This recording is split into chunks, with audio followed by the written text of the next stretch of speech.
Hello neighbor, what's up? So we're back today with a new episode, and this is The Accidental Wedding by Anne Grace. So this is a historical fiction, and if you've been listening to this podcast for some time, you'll know that historical fictions are one of my favorite genres. Like, I love how sweet they are. I don't read all those heavy on emotions or they are sad or if it's not happy ending or sweet story, count me out. I know.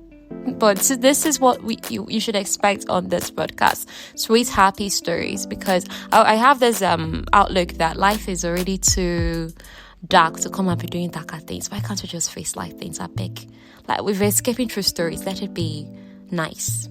Okay? So let's get right into the story. So this story is set in 1816, which is 19th century England. And it opens up that the Honorable Nash Renfrew, he was having dinner with his aunt Maud, and then he asked her, auntie, help me find wife or suitable wife.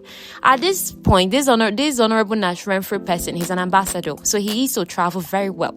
And at this moment, he's stationed at St. Petersburg, Russia.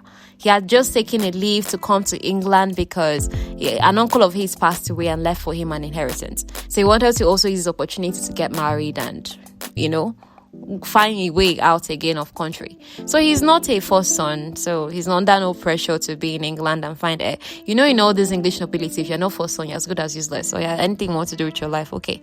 Find wealth. The first son is usually the person that inherits everything, even if all of you grew up in comfort. Thank God things have changed though. Thank God. Because he is honorable. He is still blue blood, even though he had to make his money himself, by standing out and being ambassador. Nash has expectations of whoever this is wife to be. She has to be well born, come from good family. She has to be well connected. His ideal wife, she's expected to have some understanding of politics, but not be passionate about causes. Let her not be the kind of person that will go and be protesting on the road. Let her not be the kind of person that will say, hey, let's fight for women's rights to vote, or, and she'll go out on the streets with that ideal. Even if she wants to do those politics, then let her do it behind the scenes. Let her not get on the streets. That's the kind of wife Nash is finding. Not somebody that is too vocal, just low-key kind of person. And then this lady that Nash wanted as wife, she also should be able to manage large social occasions. She should have a degree of charm, and above all, let her be discreet, not a gossip that cannot tolerate other people's strangenesses, And personally, Nash, she does not want children, because waiting send up, not be like say you get property up and down everywhere that son would inherit. But if his wife wanted a child, okay, they could talk about it.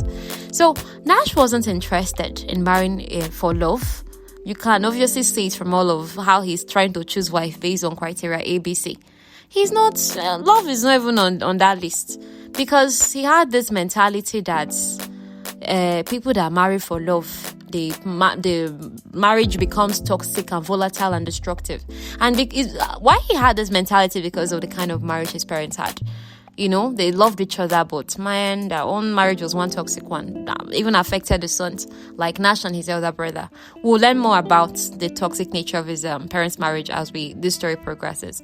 So on Nash's way to inspect the inheritance that his late uncle had left for him, as he arrived at that village, he was meant to jump over a low wall, but the ground there was muddy. So his horse slipped on the muddy ground, and that sent Nash flying backwards. So he was knocked unconscious, and then he ended up in a grave condition. Fortunately, a girl named Maddy was close by, and she helped him. So Maddy, she lives in this village that Nash came to visit, and she lived in a crumbling small cottage with her 5 step siblings. She has 5 younger siblings that she considers very dear to her. Because look at the thing here. Maddy's father married Maddy's mother, and they had Maddy.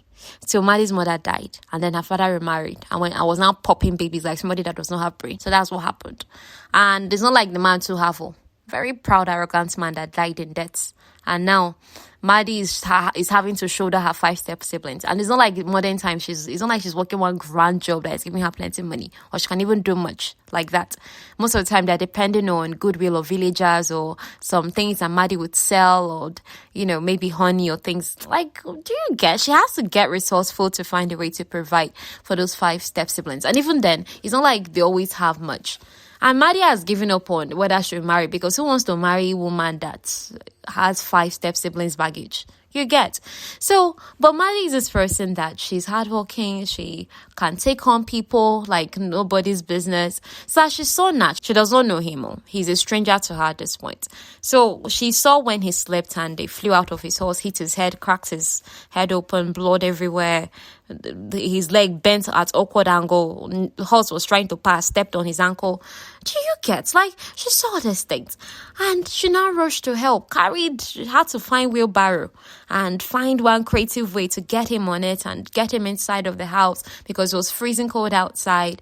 And her own bed is downstairs. Her siblings sleep upstairs. So she moved him to her very own bed and she started nursing him back to health. And she was fierce that this guy has to get better or he must not die. Because it did not matter to her that he hit wall, he fell unconscious, his head and leg bent at awkward angles. The thing is, she's good at being a nurse because she had cared for her late father in his sick bed up until his death. And there's a whole story there that will make you very mad at her late father. But Maddy is not the kind of person that is letting bitterness hold her down, unlike some of us. It's not me, I don't say it's me, but However, Maddy she fully saw that this guy that she had saved, he is nothing like her ailing old father. He is all muscular. It's not like his flappy skin. He's not frail. He is fit and broad and fine. He doesn't smell sick. Okay? He smells good. So, and to see the full damage of the accidents, being a nurse and everything, just for medical, professional reasons or nothing, there, she had to undress him. So, and then his boots now, she couldn't just pull it off unless she make ankle place worse. So she had to use a razor, even though the boots looked really expensive. She's like, no, is it his leg or his boots that she worry about? So she had to use razor because she's been around. Like I said, she's been a nurse long enough. She's seen injuries and seen how doctors take care of them. So she used a razor, she cut the boot so that she wouldn't make the ankle worse, I said.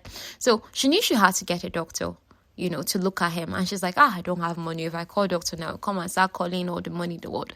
She's like, I hope he has some money in his satchel. Satchel is like, let's say, these modern bags, all these one-handed bags that guys used to carry now. Or maybe just briefcase. Think of it as briefcase, or at least has some basic essentials or travel things. She's hoping, I hope money's inside there in case I have to pay doctor because I don't have money. So after she undressed him, she wanted to clean his body with water and a towel. So that at least let's wipe off all the dirt and grime and start seeing where there is problem and start treating it. But then she now got distracted by his, body. Because look at the thing here, she has seen men's bodies before. I mean, she took care of her late father and she's taking care of 2 younger brothers. Out of the 5 younger siblings, 3 of them are girls, 2 are boys. But then the small boys are small boys. Her father was old, so it's not like those counted.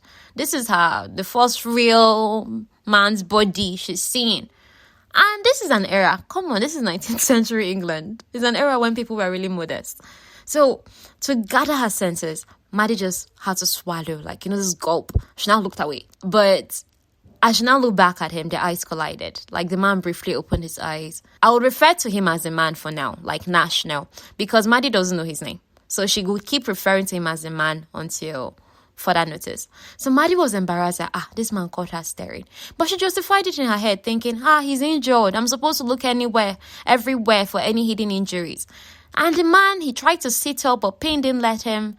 Because, come on, you just had one horrible accident like that. So he fell back on the bed, just closed his eyes because drifting off unconscious is the best way to, cope with the pain at this moment. That Maddy just took care of him.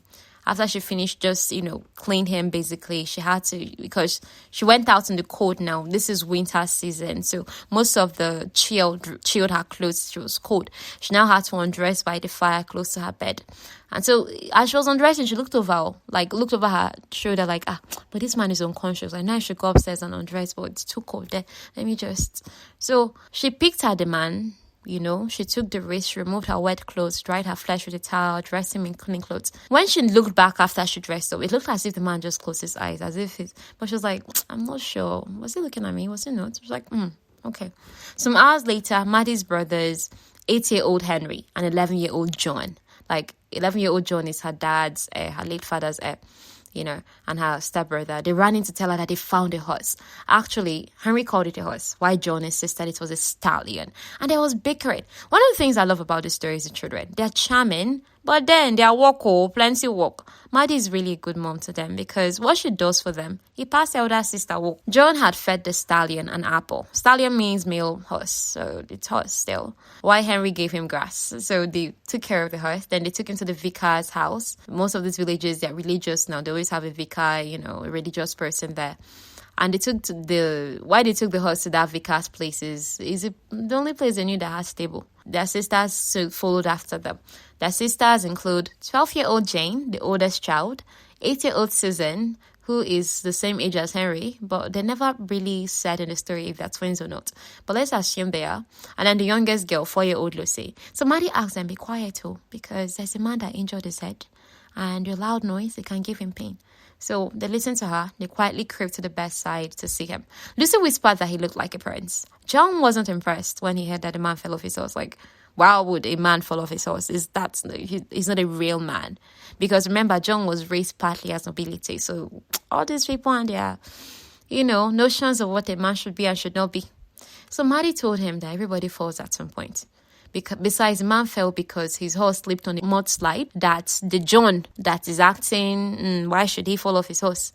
That he and Henry, they had made this mudslide, when they were playing. So it's that mudslide that Nash slipped on and had this accident. So when the doctor came, because Maddy sent for the doctor now, she, just first aid she gave this man that she rescued.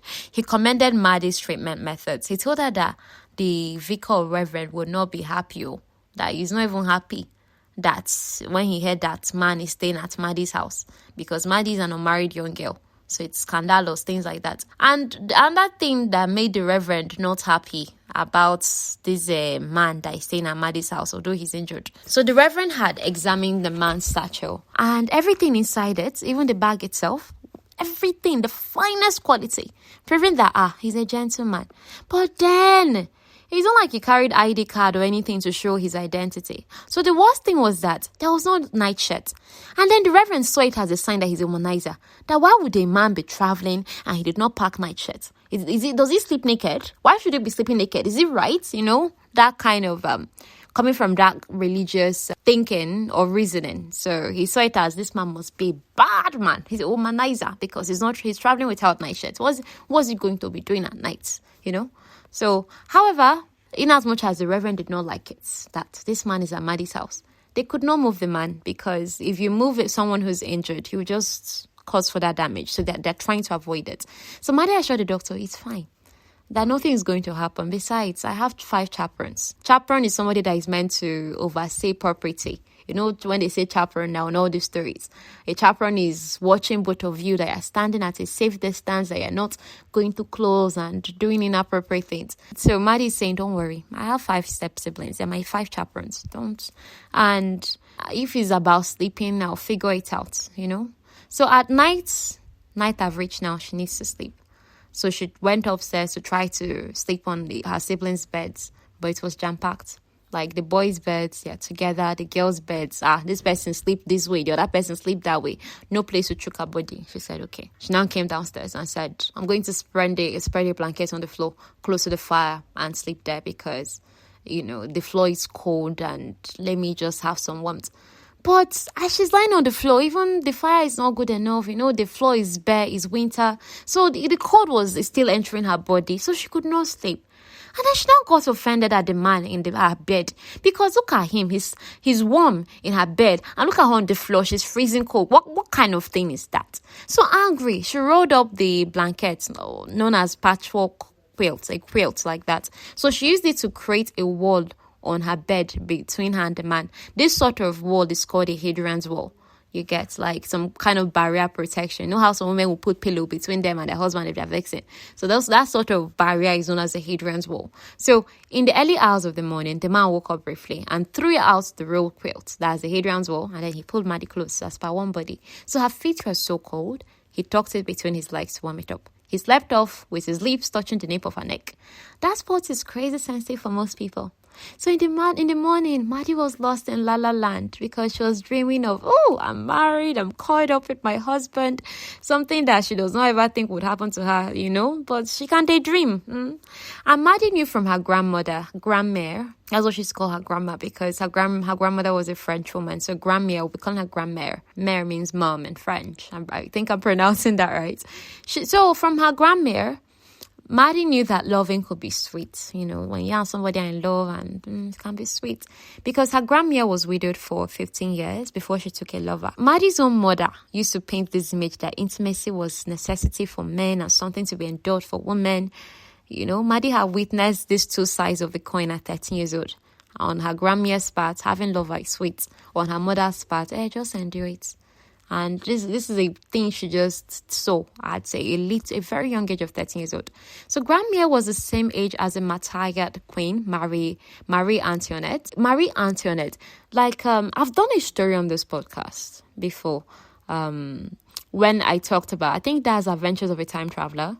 I did that on the podcast, so it's available. And in that story, it talks about the downfall of the French nobility in the 18th century. Okay, so in that Adventures of a Time Traveler, this guy, he's a noble guy, and all his family members were killed. He was about to be killed, but by some fate, he was transported to the future. Okay, and in many stories, you'll find out that there was a year that the French nobility fell. The Maddy came from French nobility on her mommy's side. But on her daddy's side, she's English. So even as that time that French nobility fell, Maddy happened to be in France. She's somehow, Hannah, her grandmother somehow didn't die, and they stayed together for a while. So just hold on to that thought. So her grandmother used to be one of the ladies in waiting for Marie Antoinette, like one of the women who attended to the queen. She was past 50 years old when she took lover. It took the man, Raoul, 2 years to wear down her defenses. They had 5 happy years together before he killed the Raoul person. Grandmother died within months after his death. Okay, my lover is dead. What am I still doing? So sleepily, because all these thoughts are kind of Maddy sleeping and this is her thought process, remembering. So Maddy thought, I'll be very content with a man to share my cottage. But with the thought of the cottage, she now remembered, it's true. My greatest problem right now is to pay rent for this cottage. And then she's like, I have to wake up and do something. That was when she noticed that somebody's hand is on her breast. She shoved his hand away. He was still her. And then she turned to look at the person. And he's sleeping. So she's like, okay, he's not doing this deliberately. But then he restlessly moved towards her. And then he put a hand on her hip and a leg between hers. And he relaxed. So Maddy was like, okay, he's acting on impulse. He's seeking warmth and comfort. So she just took some time to admire him. Chestnut brown hair, thick brows darker than his hair, long lashes, fine skin. There was evidence around his mouth that he smiled often, because this evidence is like vertical creases on either side of his mouth. She took liberties, she touched his mouth, traced a groove down his nose, lingered on a tiny scar at the side of his mouth. And she just still putting her hand around her finger, just a finger trailing around the side of his mouth. Uncle sucked her finger, and the thing just gave her this weird sensation. And then she just withdrew the finger immediately and what is... please. And she was now thinking, this kind of man, this fine, wealthy man, he cannot be lonely like me. But let me use this opportunity. He's the only one I get. She now did something unimaginable. She kissed him on the lips. It was a chaste kiss anyway. So as she did this, Maddy was like, why am I feeling like this about man? Is it because I'm so lonely and he's the first time? She's like, okay, I understand why these feelings are there, and I understand how I can shake them off. So she's someone that for most of her life she cared for others. She first cared for her mother, her mom's last days. She cared for her grandmother before her grandmother died. Cared for Papa in his ailing last days, and now she's caring for the children. So she's never really had anyone look out for her. She's someone who's used to looking out for everybody. And honestly, I really want to take care of Maddy. And you're going to see why. Because we are going to get to love Maddy in the course of this story. You're going to love her. I know you will. Okay, neighbor? So Maddy got out of the bed. She started on the day's activities. So the man slept for 2 days. And this now made the children start speculating. The 5 children. Is that a witch cast a spell on him? Then little Lucy is like, but there's no princess to kiss him to break the spell. Then John was like, should I pour water on him? Maddy's like, see, nobody should do anything. just lower your voices, stay away from the bed. So, because the doctor said it was okay if the man was sleeping peacefully, but just in case he had a fever, he gave her willow bark powders and instructions on how to feed it to him. So while waiting for the man to wake up, Maddy washed his clothes now. Then she noticed that there's silver buttons on his coat, and one of those buttons can support her and the children for an entire month. Maddy may have come from noble origins, but all of that is gone now. The French nobility has fallen. So she worked hard with her hands. They were rough as a result. She wasn't ashamed of it. But then as she's seeing the man's elegant hands that are soft and things like that, she's now feeling ashamed. So Maddy found out from John's casual statements, soon, that the man was running a fever. Because remember, the doctor said, if he's just sleeping, it's fine, but if he's running fever. So she had to fly to his side. She now started administering the willow bark concoction. So she walked to cool him down. She used cold compress, things like that. Then when lifting his head, because she wanted to pass something under it, she discovered there was another injury that both she and the doctor had missed. It was a tiny wound, but it was red, puffy and oozing. That means it's infected. That's how she had to start treating that one with hot salty water and hot compress to draw out the foulness. She now fed him the willow bark decoction. At this point, it was raining outside, but she kept the kids busy. The boys, they were sorting through a bag of walnuts, fashioning tiny walnut boats and navies. The girls crafted a fairy tale story because she schooled all of them. As per, people cannot be useless. Even if we don't have money again, she schooled them. So by bedtime, Maddy was exhausted and had to sleep. She stayed on the bed again because that way it was easier for her to know when he needs me, if he's running a fever, for me to attend to him promptly. She put the Hadrian's word again for propriety's sake. In the night, the man thrashed around in his sleep. He was mumbling, he was burning up. Maddy had to wake up, start attending, but he would not take his medicine. He was awake, but he wasn't seeing her. He had this tortured look. So Maddy had to get creative. She now took some of the bitter-sweet liquid in her mouth. She fed it to him by pressing her lips to his. That intimate act, it made Maddy get more personal about him getting better than the personal she already was. So some hours later before dawn, she woke up and found that, the fever don't go. Relieved, she fell asleep again. And when she woke up, they were back to that scene of the first night where he was grabbing her breast, although he was asleep. This morning's one was more intense, and Maddy was not pulling away. But fortunately, one of her siblings asked from upstairs, like, Maddy, what are we having for breakfast? And that was like, boom, okay, she now jumped out of bed. So as John came down, the 11-year-old John now, the heir, her father's heir, and the second child, John confessed that the vicar had actually put him and Henry in charge of dressing the man in the vicar's nightshirts. That because that time the vicar found out that this man, he does not have nightshirts. This person that had accident, the vicar loaned some nightshirts to John and Henry and said, okay, boys, you're in charge of putting on these nightshirts on him so that he's dressed appropriately. But the boys, they forgot, and Maddy had a naked man in her bed all this while as a result. So John had to put on this adorable sorry look children put on whenever they feel bad about something. He asked, Maddy, will you tell the vicar? Of course, Maddy will do no such thing because that would mean exposing herself. And the vicar would likely demand she marries a stranger. So both her and John agreed nobody's going to tell the vicar anything. So, okay. So the next day, Lizzie Brown was over at the cottage to learn reading and writing from Maddy. Lizzie is someone that was abandoned by her husband 6 months into their marriage. The man left one day with all her life savings. He was supposed to go and buy bull in town, but he never returned. So Lizzie was pretty, but she couldn't remarry. So her uncle gave her work as a dairy maid. She paid for Maddy's classes by bringing milk to her. So that's how Maddy's milk supply used to come. Lizzie, she does not like being a dairy maid, or she does not like milking cows. She likes dresses and pretty things, and she's hardworking. So that's why she started receiving basic education from Maddy. So at least she can apply to ladies' maid and be around the things she likes. So Lizzie, she's also good at making fancy hairdos, and she'll just once in a while, use Maddy's hair to style now, style it attractively. They are friends. The girl is Maddy's only friend in this book at this moment for now. So Lizzie was ready to apply for the position of ladies' maid. Like Maddy said, you're ready. But then Lizzie's I'm afraid of leaving town. I know, yes, that this my husband that abandoned me. What he did is not good. But what if I go and he comes back? To her, it did not matter that how the villagers had reported that they saw this man drunk on a wagon with other people laughing, leaving town.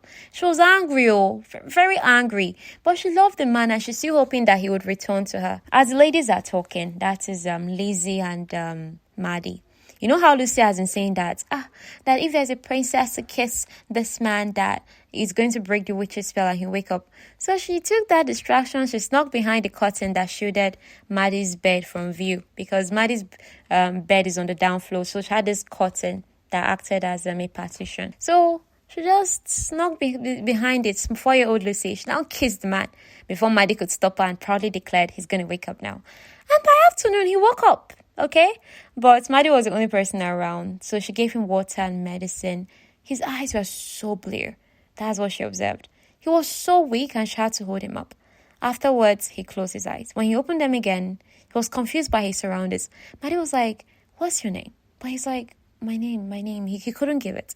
So she took it that, he's still disoriented. Maybe he needs more rest. So Maddy was holding him up, and his head was somewhere between her shoulder and breast. His hand reached for her breast again. She jumped away and she's like, "Stop that. Don't do that." He didn't look repentant though. He just smiled deviously and was like, "But you liked it before." She's like, I thought you were sleeping all those times." So Maddy just felt disappointed that, the vicar was right, that this guy is actually womanizer, true. Between both of them, Maddy and this man now, this Nash person that she does not know is Nash yet, they both combined efforts to put on the vicar's nightshirt on him. Maddy now started asking other questions. "Do you know where you were going when you had the accident? Do you have a wife or family we can notify?" She just wanted him out of her bed and out of her life ASAP before she would do one crazy thing again. So unfortunately, he gave her a strange look and she felt she was being too harsh. So he slept off, he woke up again, and then he observed, this cottage is cramped, because now he's feeling better as he woke up. And then he knew right away that I'm not used to this lifestyle. I know this lifestyle feels wrong somehow. The man's eyes now found Maddy because she was kind of busy. She had her hair packed up. You know when you pack your hair and it's like a crown on top of your head. So Maddy has dark auburn hair. Auburn means reddish brown. And so he was just admiring her, how the tendrils, escaped from the packing and they formed this wisp around her face and at the nape of her neck. And he was just looking at her. Okay, she has a slender neck. Oh, her skin is fine. Okay, she may not be conventionally beautiful, but then you now see all the descriptions: heart-shaped face, red, pink lips and things like that. You'd be like, you might be like, how is this person not fine? So when Maddy noticed he was awake, she now ran to his side and was like, "You fell off your horse." And then he was like, that same offended look of, just like John had, "How can you say I fell off my horse?" And she now had to say, that is not your fault. You slipped on a mudslide, your horse. This has been 2 days since the accident happened. And so he slept again. So when he woke up, the children were around. Maddy fed him water. And then, Lucy was there, 4-year-old Lucy. So 4-year-old Lucy was like, that. So he had this kind of brief chat with all 4 of them because they all surrounded him. All of them talking at once. Okay, at this, yeah, that. And funny enough, he was patient with all of them because he didn't see Lucy at first because she's small. So Lucy had to climb on stool and said, "You missed me. They're not 4, they're 5. I'm like, "Oh, I didn't see you." She's like, "Yes, you didn't see me. I didn't see you too. That's why I climbed on a stool." He was like, "Oh, nice strategy." Just kind of bantering. Okay, so after the banter with the children, Maddy fed him what they had. It was a simple soup, nettles. Didn't have much, but it was tasty, and I think he appreciated it. So after he ate, she was not like, "So who are you?" And he just kept looking at her, trying to avoid it because he's trying to think, who am I? And then it was not making her have thoughts. Is he bad? Is he a criminal on the run? Is he running from his wife? Is he this? Is he that? And then after as she probed, now had to look at her and said, "I don't know." So that's where it ends. So what are they going to do now that he does not know who he is? What is going to happen? So join us tomorrow. Let's find out more. And thank you for hanging out with me today. I truly appreciate you loads. Bye.